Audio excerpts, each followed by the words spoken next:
A simple project for you when you start working with metal is organizing your grinding wheels. Now you're probably not going to have this many when you start out, but these are the main ones that I use. I have the actual grinding stone, then I've got 40 grit, 60 grit, 80 grit, and then I've got cutoff wheels. And I've actually got about 6 or 7 different other kinds of wheels, but these are the ones I use the most of, so this is what I'm going to organize. So you just lay them out, and I just used a Sharpie in between them to kind of lay out how much space I'm going to need. And then I've got some rebar that I'm going to use. You could use some pipe or some solid rod, or you could even use some bolts from the hardware store, whatever you want, because this is a scrap metal project, whatever you've got laying around. So I'll cut these to length, probably to the height of this stack. Because that's about how many come in a enclosed package when I order them. And then I'll just take a piece of metal here and just mark out from center to center on here. And I made sure this was long enough to fit between the wall studs there, so I can just bolt it right to that. So why don't we go ahead and mark it for the wall studs first, and then I'll show you how you do that. A simple project for you to try when you start working with metal is use some of your scrap metal to organize your grinding wheels. Now you might not have this many when you start, and I've actually got about 6 or 7 other wheels that I also use, but these are the ones I use the most of. So I'm going to organize these onto a piece of scrap tube. To hold them, I've got some rebar that I'm just going to cut to length here, but you can use whatever you've got laying around. If you've got some small diameter pipe or bolts or anything, you can use that. And I'm probably going to make them this height because that's about how many come in a package when I order them. So what I did was I just kind of laid them out, and then somewhere, here it is. I just used a Sharpie as a spacing guide. And what I'm going to do is measure how far it is from the center of a hole to the center, and then mark that on my piece of scrap metal. Now you also see that I've got a mark all the way down the middle. That's just so I know where to put my rebar.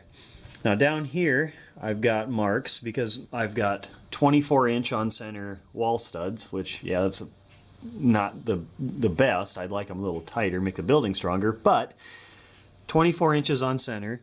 So what I'm going to do here is I'll drill probably a 1/2 inch hole in the top, and then I'll drill a 3/16 hole in the bottom. And the reason for that is so I can get my driver bit through the top into the bottom to drive a screw. Also the screw head will fit through that bigger hole.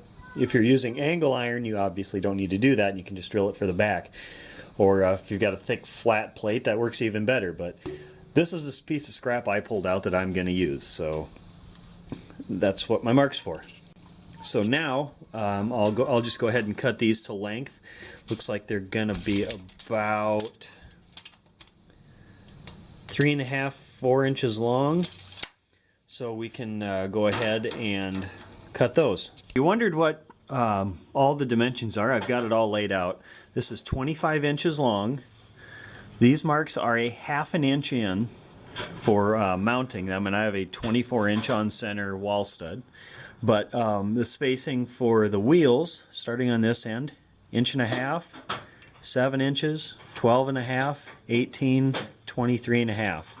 And that's actually got them spaced out a little bit more than that. So I'll go ahead and drill this, and then I'll tack weld my rebar on there, which I just took to the bench grinder. Just put a little bevel on there.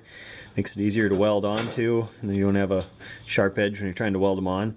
And I'm probably going to weld them on at a little bit of an angle. Not a whole lot, but I'll actually set an angle gauge for that. Another option, if you don't want to drill a hole this big in here, is that you can just cut this off at an angle, and it'll leave access to this. That's another option. I just went for this because I just wanted it to be square. Okay, so we've got it tacked here, and you'll notice that when you tack it, it'll pull away a little bit because this is where it should be. and that's where it actually is. So what happened was I tacked it, and because it's just how welds work, it pulled this way. So what I'll do is I'll weld the back first, and what it'll do is it'll bring it right back in line with where it needs to be. And I mean, this isn't an exact thing I'm building, and you could just take a hammer and tap it one way or the other to get it perfect if you wanted to. But you know, you just have to experiment. It depends a lot on the metal and the weld process and how hot you're welding it with how far it moves. But that's just a little pointer for doing this. And you know, I've got the other ones all stuck down and lined up, so I'll just finish these last two and then we'll hang it up. Okay, here it is installed. And you know, you can make a lot of different stuff out of scrap metal. I made that hammer holder out of scrap metal. It's just junk I had laying around. So, you know, use your imagination. If you need something, that's usually when you go through your big bucket of scrap and figure out a way to create something. Take care of that need. I needed some place to put these where they were easy to get to. I had a couple pieces of scrap metal. Nice and easy. So you see, like down here, all that scrap metal there, you know, there's a reason I keep it. You know, there you go. Didn't cost me anything other than electricity and a little welding gas to build.